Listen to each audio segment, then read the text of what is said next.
It's a little bit windy, but I'm going to read you something kind of special. I found an interesting location, so I'm going to read topic 4. It's called physical boundaries. Again, this is just for a very exclusive group of people. As a child, you begin to learn about your physical boundaries. You identified those spaces that felt comfortable to you, feeling content in some places and discontent in others. You gradually began to identify those people you felt comfortable with, choosing to spend time with them, staying away from people with whom you felt less safe and comfortable. If you found yourself in spaces or spending time with people who felt uncomfortable or unsafe to you, you clearly let others know by crying loudly until the situation was changed to your satisfaction. You responded to warm, gentle, loving touch positively, while vigorously protesting any touch that did not feel good to you. You learned from your experience, intuition, and from observing others whether or not they wanted you to come close to them. You also learned the limits of your own space. You became clear about where you stopped and where another person began. This is how you began to develop a notion of privacy and intimate space. The ability to choose and define your physical boundaries is a natural learning process, part of growing up. It helps you make decisions about what you need to do to keep yourself safe. The process of learning and choosing your own physical boundaries can be interrupted or stopped if they are repeatedly violated. If you were abused or traumatized, people or things entered your space and violated your boundaries against your will. You may have lost the ability to discern what is safe and comfortable space for you and what your physical boundaries are. This loss can result in repeated abuse, trauma, and victimization. This topic will lead you through several exercises that will help you regain your ability to define your physical boundaries, helping you keep yourself comfortable and safe. Exploring space. At the end of the last topic, we asked you to notice how you felt in at least 5 places. One woman might feel uncomfortable when she is in a large, open room.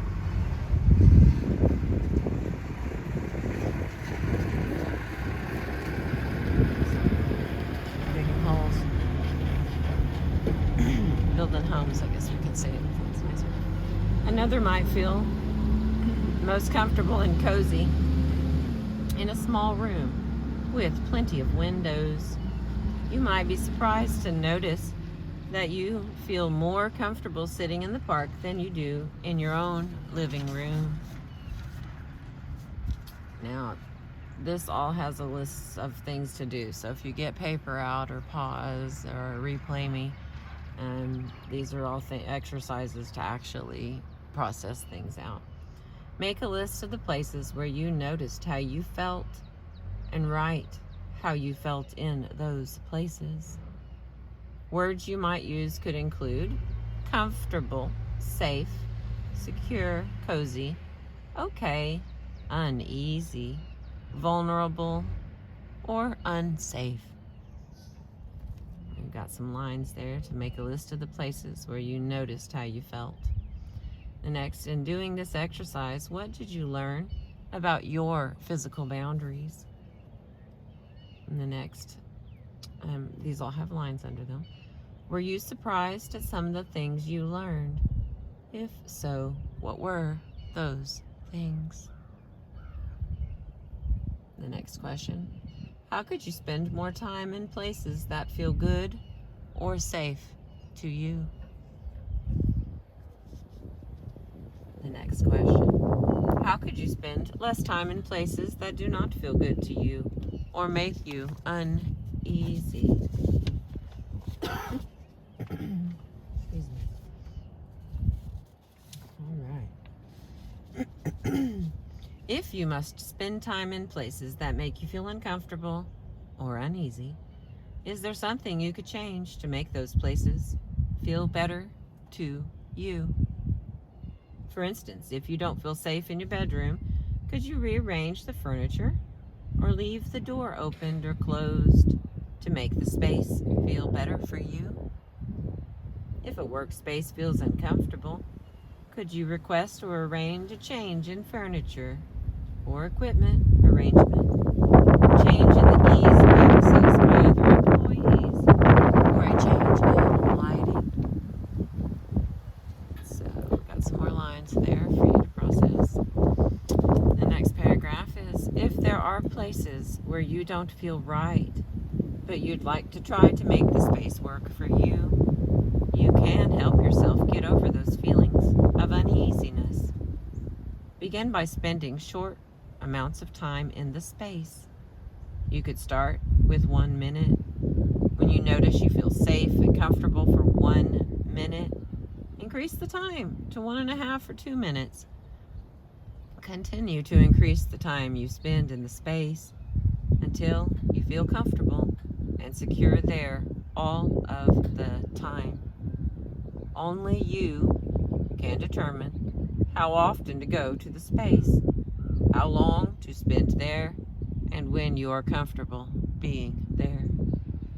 Another variation on this exercise is to have a person you really trust go with you and spend time with you in the space, decreasing the amount of time they are with you until you feel comfortable spending time there by yourself. One woman noticed that she felt very uneasy when she went into the basement at her new home. Knowing that she couldn't always avoid going into the basement, she began spending time there working with her husband on household chores. She gradually decreased the amount of time he needed to be with her in the basement, spending increasing amounts of time by herself until she noticed that she no longer felt uneasy or afraid there. Many women who were abused in a bedroom feel uneasy in any room where the sole activity is sleep. Deborah turned her bedroom into a study with a chair and a pull-out sofa. She added a bookcase and a good reading lamp and turned her room into a place where she could feel safe and in control. Our next part is boundaries awareness. Here's an exercise to increase your awareness of space and how it feels to you. Find a place where you can be alone for about 10 minutes and find a space within the place where you feel very safe and comfortable. Is it near or further away from things? Can you clearly see all parts of the space from where you are? Can you see a way to leave the space from where you are? Again, all of these are expecting you to answer them in your head or on paper. Can you look out at other areas close to this one from where you are? Or is the space closed in by walls or other things? Is the space filled with light or is it darker? Is it noisy or quiet? What else did you notice that is unique about this space? How do these things affect you? Spend several moments in another space within this place where you feel safe and comfortable, and respond to each of the questions again. Move about. Is there anywhere within your place that does not feel safe or comfortable to you? If so, go to to that space and answer each of the questions a third time. You can repeat the exercise as many times as you wish, moving from space to space and noticing how you feel each time. What did you learn from this exercise about where you like to be? There's lines for answering. The next big question is, are there any changes you could make in your living space or other spaces where you spend time that would help you feel more comfortable and safe? How could you make these changes?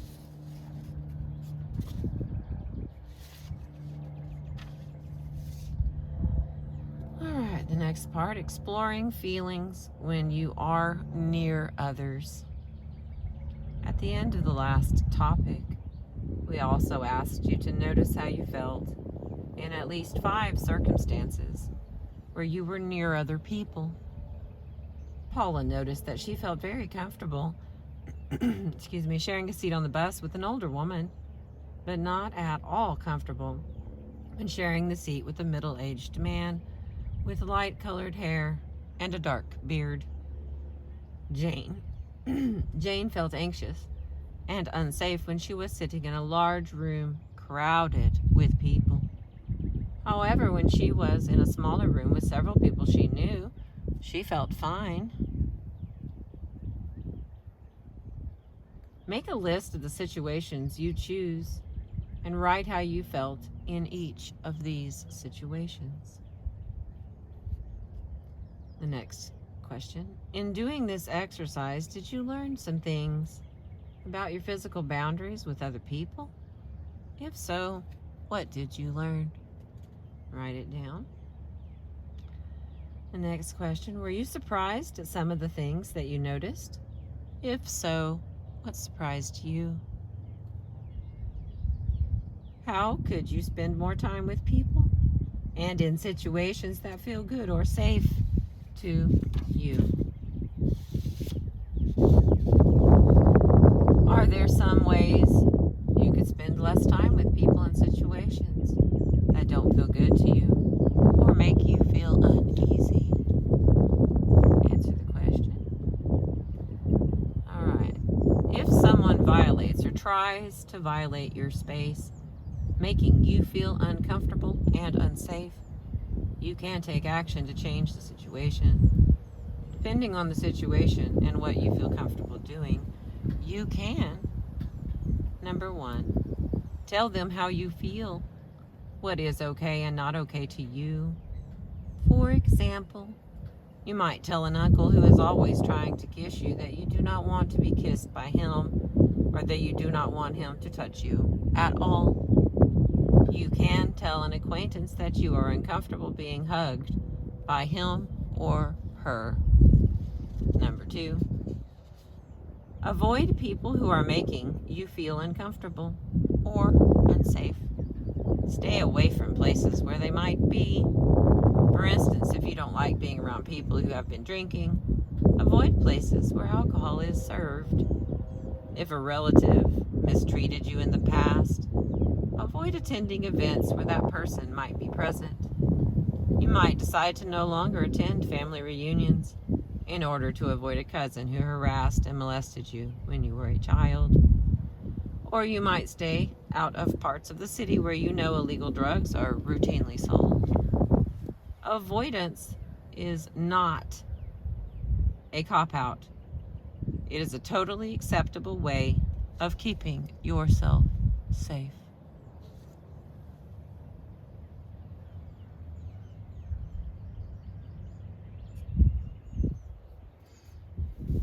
Number 3, if you are inadvertently in contact with someone who makes you feel uneasy or scared, leave the place as quickly as possible. Then share how you felt with a trusted friend or a counselor. If you have no one with whom you feel safe sharing the incident, write about it in your journal.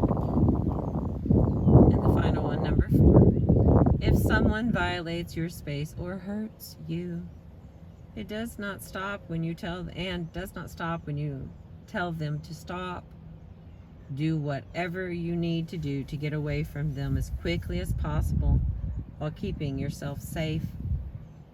Depending on the seriousness of the incident, contact your local women's crisis center, law enforcement officials, or mental health agency for support and assistance, and possibly to initiate legal action for further protection. The next part, exploring feelings about strangers. Ask a friend to accompany you to a place where there are many different strangers, such as a department store. Walk through this area and make note of the following questions. Where did you feel most comfortable? Who was near you at this time? Where did you feel least comfortable? Who was near you at this time? Then ask the friend to wait for you while you walk through the area by yourself. If you were unable to find a friend to help, you can begin the exercise here. Again, answer each of the questions. Where did you feel most comfortable? Who was near you at the time? Where did you feel least comfortable? And who was near you at the time? Next question. What did you learn about physical boundaries from this exercise? Are there any changes you could make that would help you feel more comfortable and safe in these circumstances? How could you make these changes? The next part is touching or being touched. You also have the right and responsibility to not touch others or be touched in ways that are uncomfortable or hurtful to you. You have the right to say no to any uncomfortable touch. This may be very hard for you if you have been traumatized or abused. You may feel like you can't even tell the difference between wanted and unwanted touch. The following exercise will help you learn to identify wanted and unwanted touch. Choose several of the following incidents related to touch, or if none of the following have happened to you recently, any others you can think of, and note how the touch felt to you. For example, note how you felt when a baby caressed your face, your mother hugged you, a dog or cat rubbed against your legs,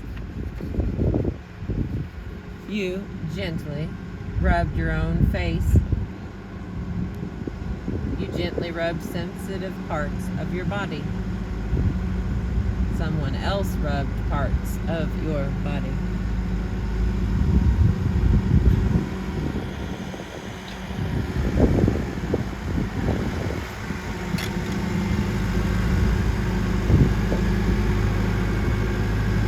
Your partner kissed you. Your partner touched you after a disagreement. A person walking on the street brushed against you. A person you did not know put his or her hand on your shoulder when you were conversing.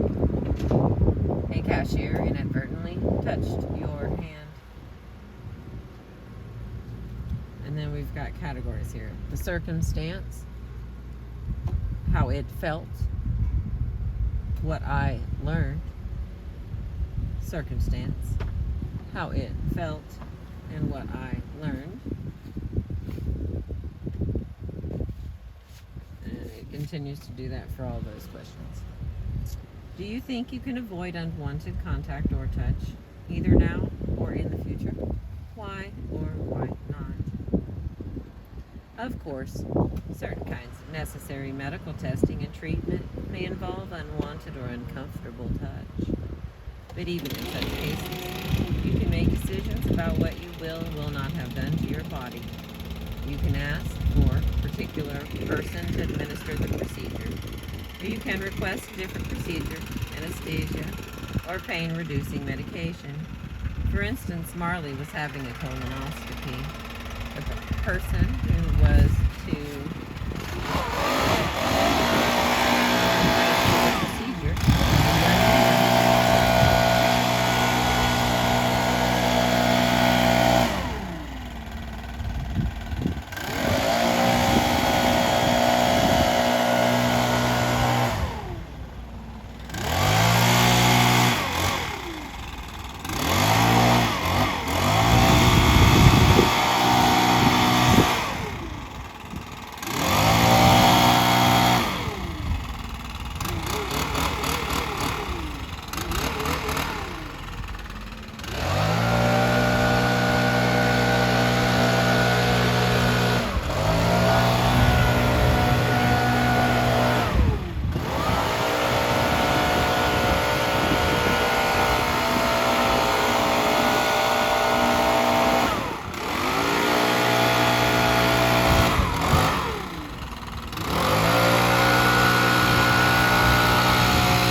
of us who don't get to see what happens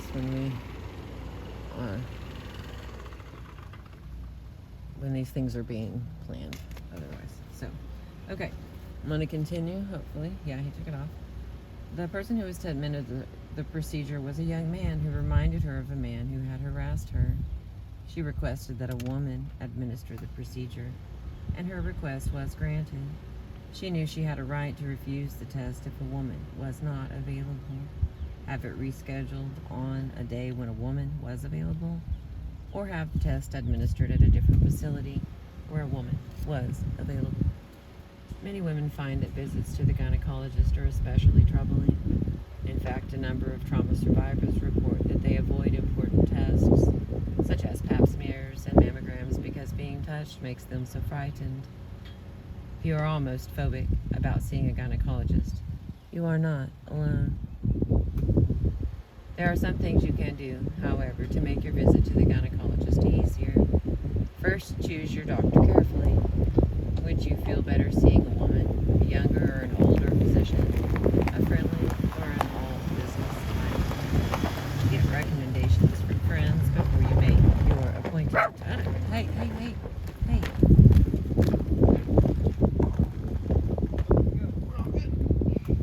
Hey, stop it.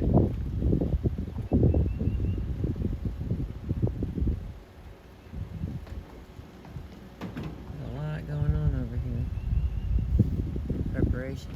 So again, I picked this spot, so this is the consequences. All the activity. So there are some things you can do, however, to make your visit to the gynecologist easier. First, choose a doctor. Yes, ma'am. This is my YouTube channel. Okay, I make awesome. videos, so you can find me. Heck yeah, that's awesome. Okay, Thank you. I appreciate it. I appreciate Sorry you. that was so loud. I hope No, you wasn't videoing no, already. It was wonderful. Okay. I enjoyed every minute. Thank you. Awesome. Thank you. No one ever gets to see this. Right, how You know it what all I'm saying? goes Like how down. it all comes together. Right, So yes, I'm ma'am. very thankful. All Thank right, you. well, awesome. We'll see you here in a little bit. All right. Bye-bye. Bye. There are some things you can do, however, to make your visit to the gynecologist easier. First, choose your doctor carefully. Would you feel better seeing a woman, a younger or an older physician, a friendly or an all-business type? Get recommendations from friends before you make your appointment. Next, schedule an informational visit before you go in for an exam. Explain your history briefly and tell the physician what you will need in order to feel comfortable. If you sense any hesitation from him or her, choose another doctor. When you do go for an appointment, take a friend along to be present for as much of the appointment as you feel comfortable with. Finally, remember that you can stop the exam at any time if you are feeling too anxious. All right, we're on the very last part. Probably 3 minutes or 4 minutes left. Reading body language. Some people who have been traumatized have a hard time reading or interpreting body language. Others become even more aware of subtle clues. If you are in the latter category, you may not even be able to say what it is about the body language that gives you a message. What's important to remember is that it is not necessary to put the feelings into words in order to take action based on your instincts. When Martha saw a man walking toward her on the street, she immediately began feeling uneasy. She acted on her feelings, turning around and walking quickly in the other direction in a very assertive manner. She went into a bank and waited until the man had passed by. Sometimes the body language of people who have been traumatized does not accurately reflect what they want or do not want.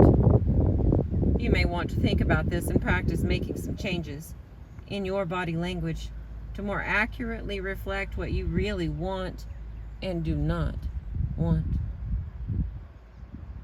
You may want to think about this and practice. Oh, I reread that, sorry.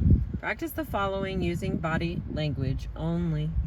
If possible, ask a friend to interpret your body language to see if it accurately reflects what you are trying to say. Here are some scenarios for practice. You like someone. You care about someone. You want to get to know someone better. You want to talk to someone. You do not want to talk to someone. Someone is standing too close. You want someone to back off. You do not like someone.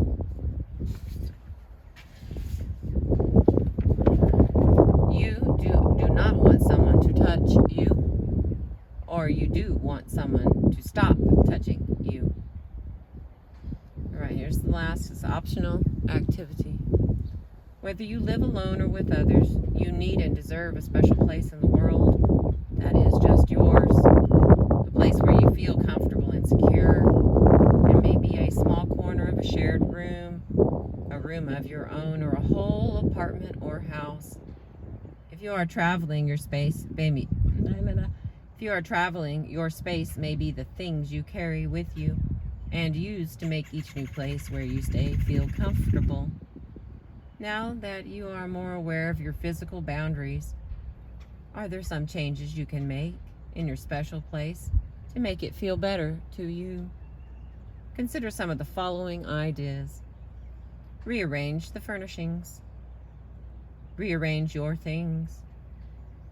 Cover furniture with pieces of cloth or scarves, things you have that you like or that you purchase at a thrift store or a department store.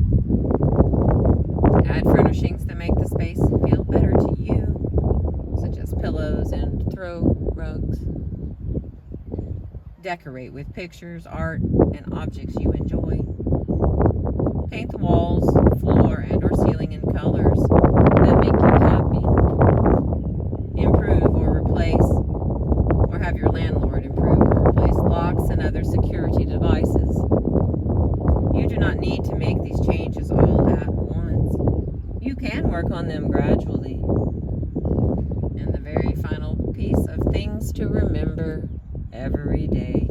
These are like good things to write down or put in your calendar so you can get reminded of them every Monday. Things to remember every day. I have the right to define my own physical boundaries. I have the right to feel comfortable and safe. I can do what I need to do to keep myself comfortable and safe. I have the right to ask, expect, and insist that others respect my physical boundaries. I choose to spend my time in places and with people that make me feel comfortable and safe. I can protect myself from unwanted closeness and contact by saying no. I have the right to determine how and by whom I want to be touched. And that is the end of that one. A little side note from me is in picking the cemetery today and in being able to see them setting stuff up and people driving by and the thing, the big machine took a concrete box to a different spot. So it's just like your physical boundary is like a real thing. And we all end up here or some version of this if we're lucky. It's a beautiful place here. It's getting bigger all the time. But if you don't actually understand a physical boundary, then maybe you should take a drive through and see some of where everyone else's boundary ends and take some concern or some effort in making your living physical boundary a thing that matters, because it matters to me. And I appreciate you letting me add my little 2 cents at the end. After all, it is my video, and I can't help myself. But I just want to say that I wish you the best of luck, and thank you for listening to me. I appreciate you.